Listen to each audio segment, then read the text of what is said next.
हबीब साहब जी। बिस्मिल्लाहिर्रहमानिर्रहीम।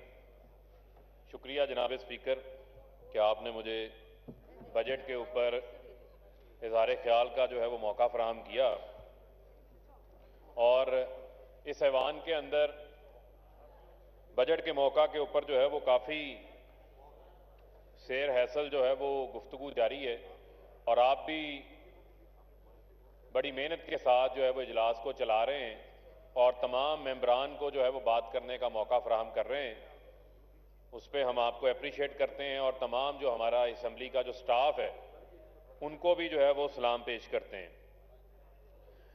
जहां तक रह गई बात पाकिस्तान के हवाले से, पाकिस्तान की तरक्की के हवाले से, पाकिस्तान की मैशियत के हवाले से, तो यहां पर हमें बड़ी कहानियां सुनाई जाती हैं कि पाकिस्तान के अंदर जो है वो एक बड़ा सुनहरा दौर रहा कि जब हम हुक्मरान में थे, हुकूमत में थे, तो पाकिस्तान के अंदर एक बड़ा सुनहरा दौर था। पाकिस्तान के अंदर जो है वो दूध और शहद की जो है वो नहरें बहाई जा रही थी।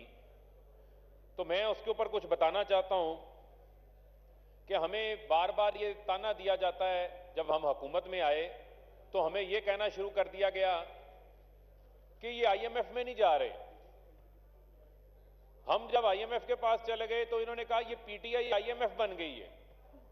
और जब हम आईएमएफ के साथ आज बेहतर हालात के बाद जब हम उनके साथ निगोशिएट कर रहे हैं, गुफ्तगू कर रहे हैं, बराह रास्त टैक्सेस ना लगाने के हवाले से, बिजली की कीमतों को ना बढ़ाने के हवाले से, तो यहां से इनके इंटेलेक्चुअल डिसऑनेस्ट उठते हैं। वो कहते हैं जी आईएमएफ का प्रोग्राम सस्पेंड हो गया है। वो पहले आप फैसला कर लें कि आईएमएफ अच्छी चीज है या आईएमएफ बुरी चीज है, आप लोगों ने करना क्या है।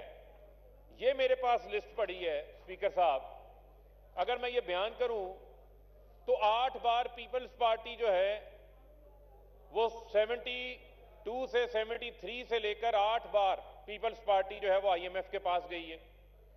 पीएमएलएन 90 की दिहाई से लेकर 2013 से ऑनवर्ड आईएमएफ के पास गई है। 3 बार पीएमएलएन आईएमएफ के पास गई है। तो अगर आईएमएफ के पास जाने की जरूरत नहीं थी और इतना ही सुनहरा दौर था, इतने ही अच्छे हालात थे, तो पीपल्स पार्टी को 8 बार आईएमएफ जाने की क्या जरूरत पड़ी। पीपल्स नून लीग को 3 बार आईएमएफ के पास जाने की क्या जरूरत पड़ी। आप आईएमएफ के पास ना जाते। वो जो 90 की दिहाई, जो एक सुनहरी दौर की कहानी हमें सुनाई जाती है, वो सुनहरी दौर जो है वो पाकिस्तान के लिए सुनहरी दौर नहीं था। वो सुनहरी दौर जो था वो शरीफ खानदान के लिए सुनहरी दौर था।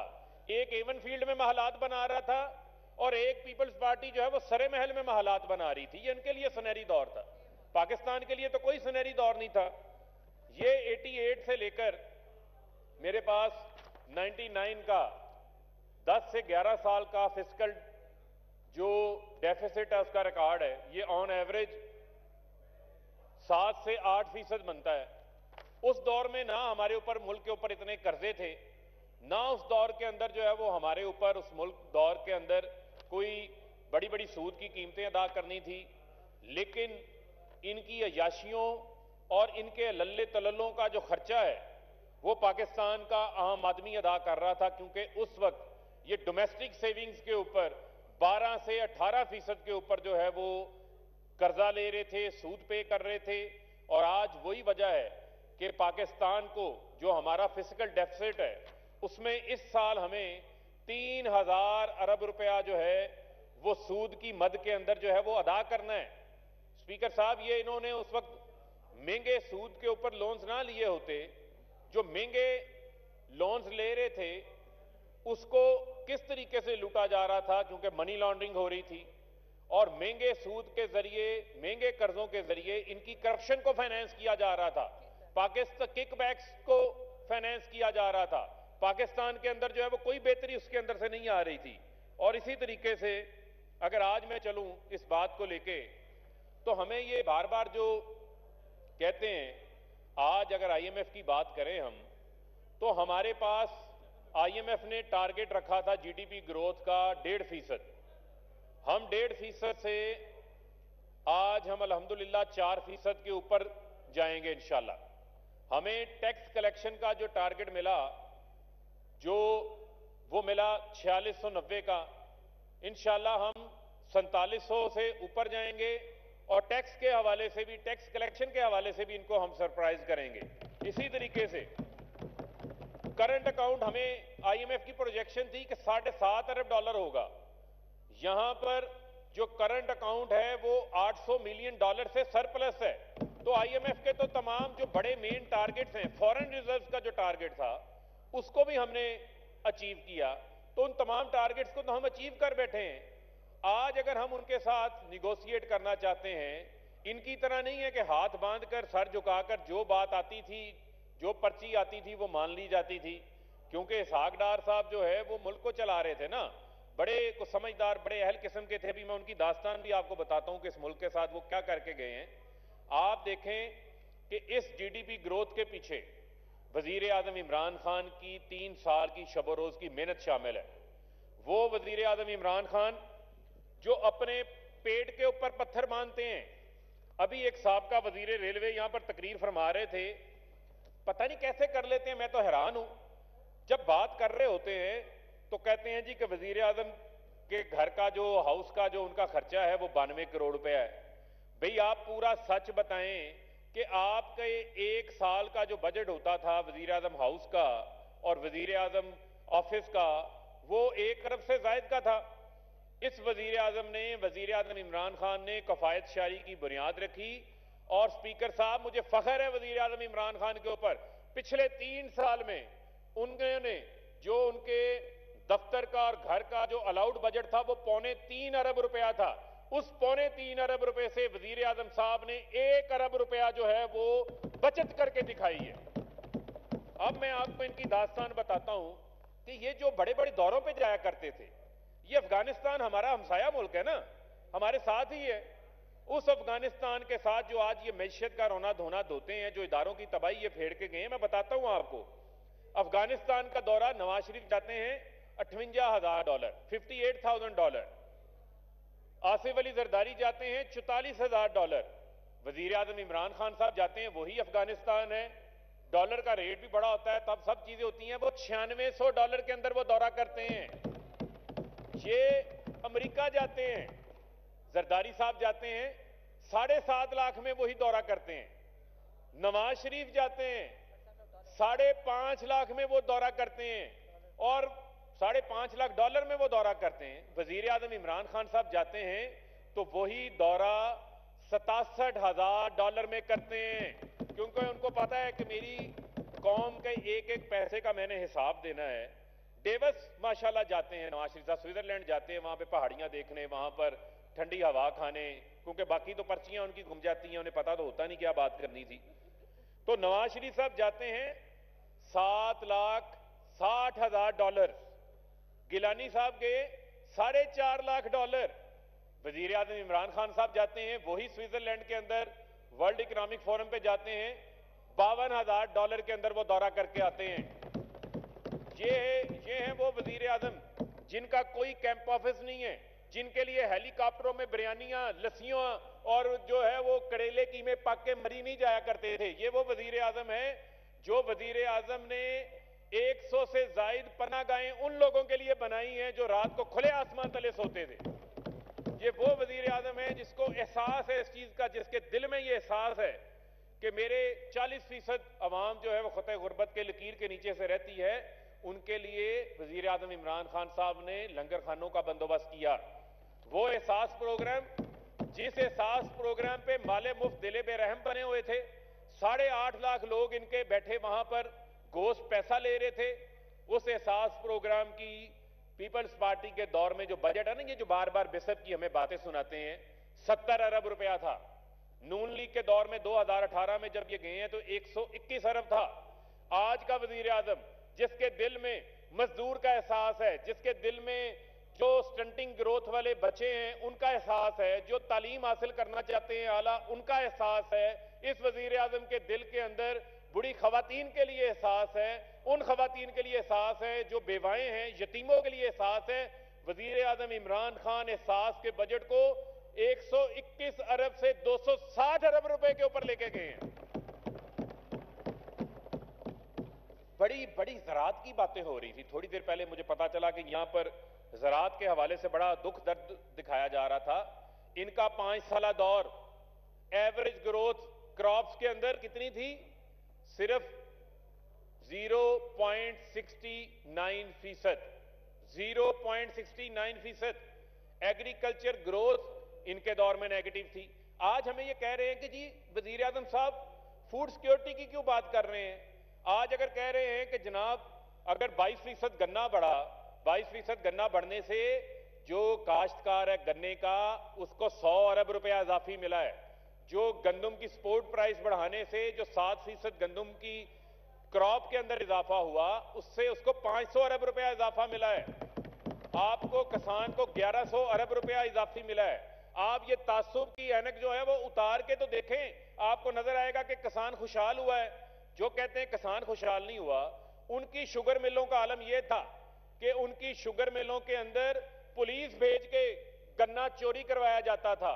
गन्ने के किसान को 180 रुपए रेट होता था, उसको नाक से लकीरें निकलवाकर बदकिस्मती के साथ उसको 100 रुपया 80 रुपए मन के रेट से पैसे दिए जाते थे।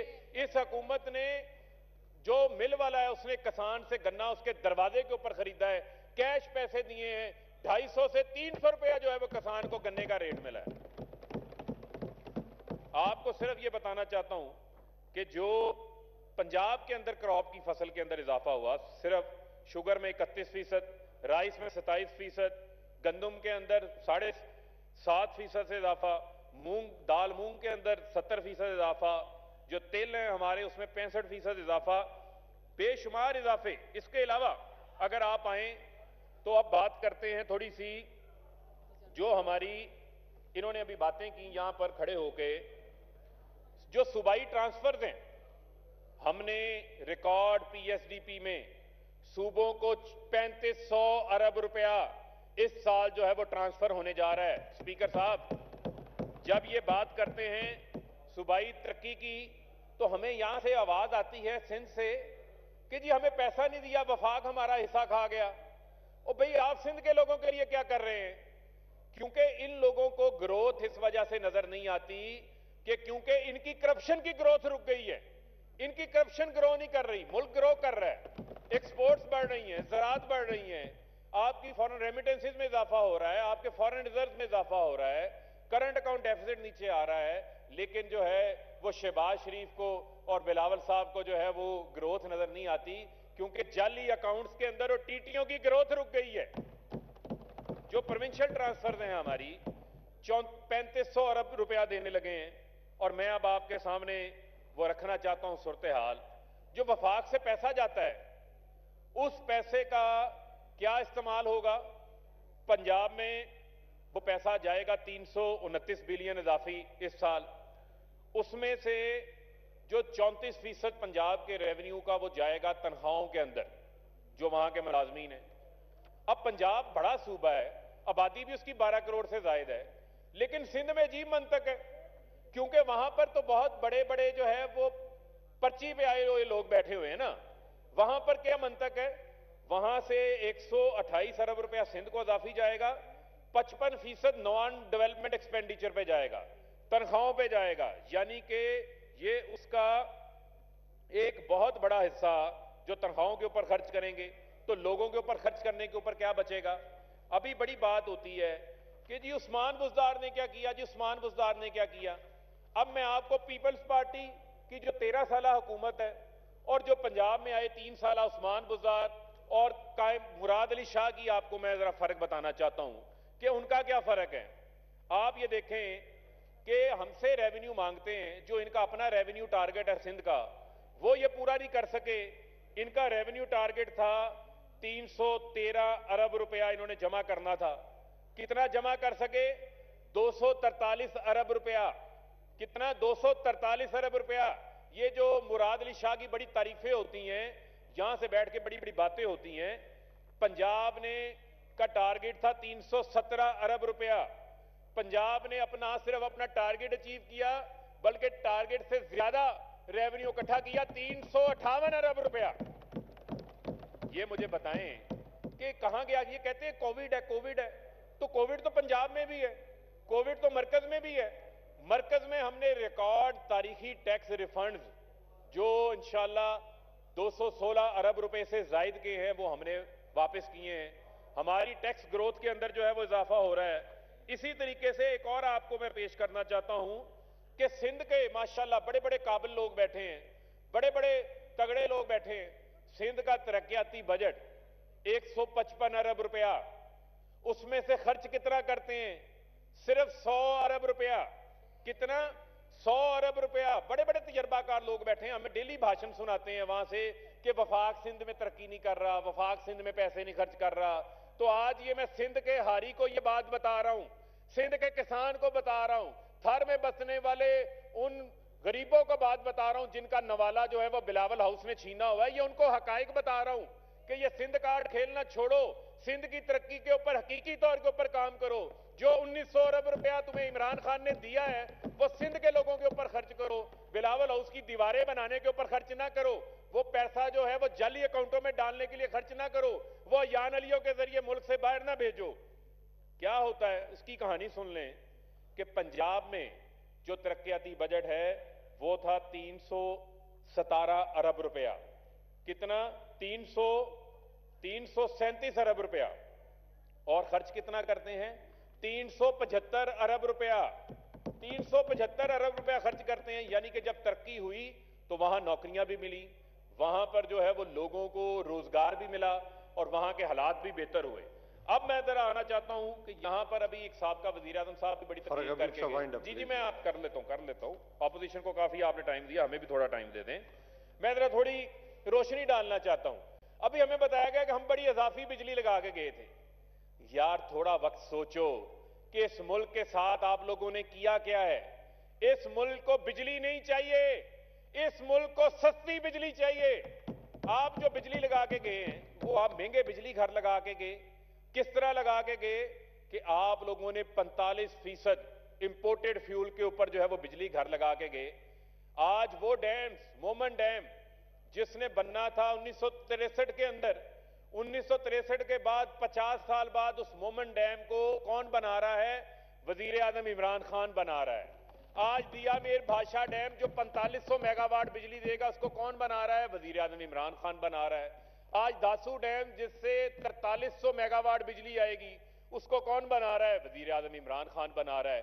और यही वजह है कि ये अभी मजाक उड़ा रहे थे माहौलियात के हवाले से, बड़ा मजाक उड़ाया जी। एक वजीर साहबा कहती हैं जी मौसम अच्छा हो गया जी तो बारिश आ जाती है, इस किस्म के मजाक उड़ा रहे थे। क्योंकि वो कहते हैं ना कि जो एवरेज माइंड्स होते हैं वो हमेशा लोगों को डिस्कस करते हैं, जो ग्रेट माइंड्स होते हैं इमरान खान की तरह वो आइडियाज को और विजन को आगे डिस्कस करते हैं। फर्क है ना विजन का। आज दुनिया ग्रीन डिप्लोमेसी के ऊपर वजीर आजम इमरान खान को एक्नॉलेज कर रही है। इन्होंने कितना खर्च कर रहे थे? आज पूरी दुनिया की कोई कॉन्फ्रेंस हो, वर्ल्ड इकोनॉमिक फोरम हो, यूएन का इजलास हो, उसका एजेंडा थीम लाइन जो है वो क्लाइमेट चेंज होता है। इस बजट के अंदर क्लाइमेट चेंज पीएमएलएन 2018 में 80 करोड़ खर्च कर रही थी, हम 14.5 अरब रुपया खर्च करने जा रहे हैं क्योंकि दुनिया के साथ हमने चलना है। इसी तरह जो बात हो रही थी इनके लगाए गए आईपीपीज, 50 आईपीपीज के साथ हमने मायदे रीनिगोशिएट किए। 770 अरब रुपया हमने कौम का बचाया है 50 आईपीपीज के साथ मायदा करके। और ये जो स्पीकर साहब 500 की स्पीड में एक गाड़ी को चलाकर और उसकी ब्रेकें फेल करके इसहाक डार खुद छलांग मार के मुल्क से बाहर भाग गए।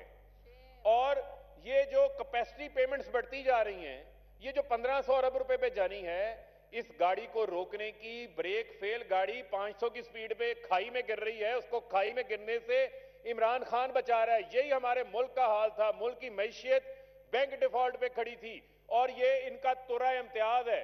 पीएमएलएन 1999 में आई तो पाकिस्तान को बैंक डिफॉल्ट के ऊपर लेके चले गई।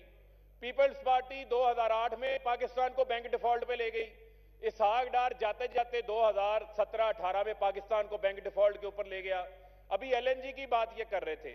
एलएनजी के ऊपर हमने जो डील की है, हम नहीं कहते एलएनजी होनी चाहिए, पाकिस्तान की जरूरत है, हम उससे इनकारी नहीं है, लेकिन आप डील तो अच्छी लें। इन्होंने 13.5% ऑफ ब्रेंट के ऊपर डील ली। वही डील हमने 5 साल यानी 10 साल का मायदा 5 साल के बाद उसको रिव्यू कर सकते हैं, वो हमने 10.3% ऑफ ब्रेंट के ऊपर ली है, जो कि सस्ती एलएनजी है। इसी तरीके से अगर आप आए तो अभी बड़ी बातें हो रही थी कि हमें हलफ नहीं लेना चाहिए था, हमें असेंबली में नहीं आना चाहिए था। आज लग रहा था कि जो साबका वजीर रेलवे है वो पटरी से उतरे लग रहे थे, वो उखड़े लग रहे थे मुझे, क्योंकि वो तमाम जितनी बातें कह रहे थे वो कह रहे थे कि ये मेरी जाती तजावीज है। पहले वो अपनी जमात का बयानिया फरमाया करते थे, आज वो कह रहे थे ये तमाम तजावीज जो हैं वो मेरी जाती तजावीज हैं। उन्होंने कहा जी कि हमारे पेट्रोलियम लेवी सबसे हमने कम की, हमने आगे नहीं बढ़ाया। इसी तरीके से रेमिटेंसेस के हवाले से बात कर रहे थे, तो कभी तो सच बोला करो। आज रेमिटेंसेस ओवरसीज पाकिस्तानी इस वजह से भेज रहे हैं पाकिस्तान के अंदर क्योंकि उन्हें पता है कि उनका भेजा हुआ डॉलर वहां का वजीर आजम बैठकर टीटियों के जरिए, कैश बॉयज के जरिए मनी लॉन्ड्रिंग करके महलात पे नहीं लगा रहा, बल्कि जो डॉलर वो भेजेंगे वो पाकिस्तान की तरक्की के ऊपर लगेंगे। इस वजह से 27 अरब डॉलर पाकिस्तान के अंदर आया। सच बोलने की जो है वो जुर्रत करें। फिर कहते हैं जी, हमें कहते हैं दाना फेंक के चले जाते हैं, एहतसाब, जिसने गाजरें खाई हैं पेट उसी का दर्द करना है। ये वजीर आजम इमरान खान जिसका कोई कैंप ऑफिस नहीं है, वो वजीर आजम बनने से पहले सुप्रीम कोर्ट के अंदर आपके ही एक अब्बासी साहब केस लेकर गए थे, तो वजीर आजम इमरान खान साहब ने 40 साल कमाई का हिसाब दिया था, 60 डॉक्यूमेंट जमा करवाए थे और उन डॉक्यूमेंट्स के अंदर एक भी कतरी खत नहीं था, एक भी जाली ट्रस्ट डीड शामिल नहीं थी। Wind up please. उधर से सादिक और अमीन जो है वो साबित हुए थे। इसी तरीके से हमें ये कहते हैं कि सिंध के हवाले से 14 अरब रुपए स्पीकर साहब वहां पर जो है वो चूहे खा जाते हैं, समझ नहीं आती हमें। और आज वो फैसलाबाद, जिस फैसलाबाद को पीएमएलएन टेक्सटाइल का कब्रिस्तान बना के गई थी, उस फैसलाबाद के अंदर जहां पावर लूम्स बंद थी, आज वहां पर टेक्सटाइल्स की रौनकें वापस लौट आई। टेक्सटाइल जो है वो हमारी एक्सपोर्ट्स ऊपर जा रही हैं। वहां पर जो है वो यही वजीर आजम Imran Khan Allama Iqbal special economic zone बना रहे हैं। कराची के अंदर लांडी में 40 करोड़ रुपए का जो है वो इंडस्ट्रियल एकड़ मिलता है, साथ में तोहफे में 6-6 फुट के खड्डे मिलते हैं, सीवरेज का पानी मिलता है। आज वही इमरान खान फैसलाबाद के अंदर इंडस्ट्रियल प्लॉट जो आपने कई सालों के अंदर एक साथ वापस करनी है, बिजली, गैस, सड़कों के इंफ्रास्ट्रक्चर के साथ, पूरे एसईजी के टैक्स बेनिफिट्स के साथ सनतकार को जो है वो 1 करोड़ रुपए में दे रहा है। तो लोग यही वजह है कि वहां आके इन्वेस्टमेंट कर रहे हैं, रशाकई के अंदर आके इन्वेस्टमेंट कर रहे हैं, क्योंकि हमारा विजन है कि हमने पाकिस्तान के अंदर सनतों को आगे बढ़ाना है, आईटी को आगे बढ़ाना है। कोविड के दौरान 432 अरब रुपया हमने टर्फ की स्कीम लेकर आए, जिसके तहत इस मुल्क के अंदर नई मॉडर्न मशीनरी आ रही है। 40% टेक्सटाइल के ऊपर जो है वो पैसा खर्च हुआ। उसी कोविड के दौरान हम जो है वो लोन डेफरमेंट जो हमने लोगों की वो 657 अरब रुपए की और जो 13% से इंटरेस्ट रेट को 7% के ऊपर लेकर आए, उससे पाकिस्तान के लोगों को 470 अरब रुपए का फायदा हुआ। 244 अरब रुपए के लोन जो है वो रीशेड्यूल किए गए। जो पे रोल था कि लोगों को बेरोजगार ना होने दें, ये तो कहते थे कि इमरान खान लॉकडाउन लगा दो, कोई बंदा भी कोविड से मर गया तो एफआईआर आपके ऊपर दर्ज होगी। लेकिन वही इमरान खान साहब उस वक्त कहते थे कि हमने लॉकडाउन नहीं लगाना, हमने अपनी सनत को बंद नहीं करना, हमने अपने कंस्ट्रक्शन के सेक्टर को चलाना है। अगर उस वक्त हम इनकी बात मान लेते तो उसका मतलब यह था कि आप पाकिस्तान के खजाने को ताला लगा देते, बंद कर देते, मुल्क को बैंक डिफॉल्ट कर देते। आप देखें कि दुनिया की मैशतों का क्या हाल हुआ। भारत -7 के ऊपर है, बरतानिया जो है वो -9 के ऊपर है, लेकिन पाकिस्तान 4% से ज्यादा ग्रो इस वजह से कर रहा है कि ये इमरान खान का विजन था, जिन्होंने इंडस्ट्री को चलाया, बिजली का 50 अरब रुपए का उनको पैकेज दिया, 200 अरब रुपए का कैश स्टिमुलस दिया, लोगों को खुशहाली को बहाल रखा। और यहां कह रहे थे कि लोगों की आमदन में इजाफा नहीं हुआ, तो पर कैपिटा इनकम 1,86,000 से 2,46,000 के ऊपर चले गई है। और मैं इनको सिर्फ ये कहना चाहता हूं, वाइंड अप प्लीज जी। मैं स्पीकर साहब इनको ये कहना चाहता हूं कि ये अंधों में काने राजे, ये अली बाबा 40 चोर की कहानियां जो हमें सुनाते रहे, इनसे ये तो पूछे कि इस मुल्क का जो बेड़ा गर्क इन्होंने किया है, जो जगह जगह माइंस ये लगा के गए हैं, उनको कौन ठीक कर रहा है? वो एक ही शख्स है जिसका जीना मरना पैसा सब कुछ पाकिस्तान के साथ है और वो है इमरान खान है। फारूक हबीब साहब वाइंड अप। बड़ी लंबी लिस्ट है। मैंने शुरू किया है अभी तो मैंने शुरू किया है, अभी तो कहानी बड़ी लंबी है। फारूक हबीब साहब आपने बड़ी लंबी बात करने का मौका फराहम किया, थोड़ा हमें भी मौका दे दें। फारूक हबीब साहब लंबा नहीं, आपके पास 2 मिनट है जी। 2 मिनट में वाइंड अप करें क्योंकि मेरी बड़ी लंबी लिस्ट है और बिल्कुल रात 12 बजे तक बहुत सारे अरकान हैं जो पिछले 3 दिनों से बैठे हैं। बिल्कुल वाइंड अप करते हैं 2 मिनट में जी। बिल्कुल वाइंड अप करते हैं। देखें, जो अब हमारा मॉडल है, हमने इनका मॉडल था क्रेडिट कार्ड ग्रोथ, मांगे तांगे की ग्रोथ, कि ये बेचारा कैमरामैन खड़ा है, इसको कोई कर्जा दे दे, ये पैंट सूट पहन के आए और सीना चौड़ा करके कहे कि मैं बड़ा अमीर हो गया हूं, मैंने बड़ी तरक्की कर ली है, घर भी नया ले लिया है, गाड़ी भी ले ली है, पूरा घर जो है वो सेंट्रल एयर कंडीशन करवा लिया है। लेकिन 5 साल बाद मोहल्लेदारों को पता चले कि ये वो पैसा है जो कर्जों से लेकर आया है और कर्ज लेने वाले ने गिरेबान पकड़ा हुआ है। यही हाल जो है वो इसहाक डार इस मुल्क का करके यहां से फरार हुए हैं और हमें ये ताने दे रहे हैं। इनकी क्रेडिट कार्ड ग्रोथ थी, मांगे तांगे की ग्रोथ थी, और यहां पर जो ग्रोथ है वो एक्सपोर्ट बेस्ड ग्रोथ है, पैदावार बेस्ड ग्रोथ है, जो इंडस्ट्रियल ग्रोथ है, जो एग्रीकल्चर ग्रोथ है। और इस ग्रोथ को लॉन्ग टर्म ग्रोथ हम लेके जाना चाह रहे हैं और हम ये चाहते हैं कि पाकिस्तान को आइंदा आने वाले सालों में हम इंशाल्लाह कर्जों की दलदल से भी निकालेंगे और पाकिस्तान को अपने पांव के ऊपर खड़ा करेंगे। और अभी मैं टीवी पे भी देख रहा था कि एक साबका वजीर आजम साहब की जो साहबजादी हैं वो फरमा रही थी स्कूप बॉन्ड से, साबका वजीर रेलवे जिन्होंने बताया कि वो भी स्कूप बॉन्ड्स के हवाले से बात कर रहे थे। तो ये मुझे बताएं, कहते हैं कैसे असासे जो है वो गिरवी रखवा दिए। तो मैं इनसे ये पूछता हूं कि आप लोग कैसे कर लेते हैं, किस तरह लोगों को गुमराह कर लेते हैं, को पूरा सच तो बताना शुरू करें। यही इसहाक डार साहब इसी मोटरवे M2 को गिरवी रखवा के गए थे। 2014 में 2017 में 4 बार स्कूप बॉन्ड जारी किए उन्होंने, तो इंटरनेशनल जारी किए। जिन्ना इंटरनेशनल एयरपोर्ट स्कूप बॉन्ड्स के जरिए अटैच करके गए थे, हमने डोमेस्टिक स्कूप बॉन्ड्स इशू किए हैं। पूरा सच बताएं, ये कोई असासा गिरवी नहीं है, ये रेंटल एग्रीमेंट है और ये रिबा फ्री लोन्स की तरफ, रिबा फ्री इन्वेस्टमेंट की तरफ, रिबा फ्री सरमाए की तरफ हम जा रहे हैं। हमारे आइन के अंदर लिखा हुआ है और हम हमारे जो इस्लामिक बैंक्स हैं उनके लिए हम पोर्टफोलियो क्रिएट कर रहे हैं कि अगर हम कोई मोटरवे के साथ बनाएंगे तो वो गिरवी नहीं है, वो आप एक कंपनी बनाते हैं, कंपनी बनाकर उस असासे को पाकिस्तान वापस लीज बैक कर लेता है। फाइनेंस मिनिस्ट्री उस कंपनी को जो है वो देखती है और उस कंपनी के तहत आप जो पैसा सरमायादारों से लेते हैं उसके बदले आप उनको मुनाफा फराहम करते हैं, प्रॉफिट फराहम करते हैं। तो इसका मतलब हरगिज ये नहीं है कि हमने कोई असासा जो है वो गिरवी रखवा दिया है। आप लोग तो वो काम करके गए थे जिसकी वजह से जो है वो हमारा रोजवेल्ट होटल जो है वो अटैच हो गया था। आप तो वो काम करके गए जिसकी वजह से कारके जैसे हमें स्कैंडल्स का जो है वो सामना करना पड़ा। हमने वो कोई काम नहीं किया और इमरान खान का अपनी कौम से वादा है कि वो कोई ऐसा काम नहीं करेगा। अगर इमरान खान जो है वो एब्सोल्युटली नॉट कर सकता है जो ये कौम से वादा किया हुआ पूरा कर रहा है कि ना मैं झुकूंगा सिवाय अल्लाह के, ना अपनी कौम को झुकने दूंगा, वो इस मुल्क को भी इंशाल्लाह तमाम जो है वो भंवर से निकालेगा।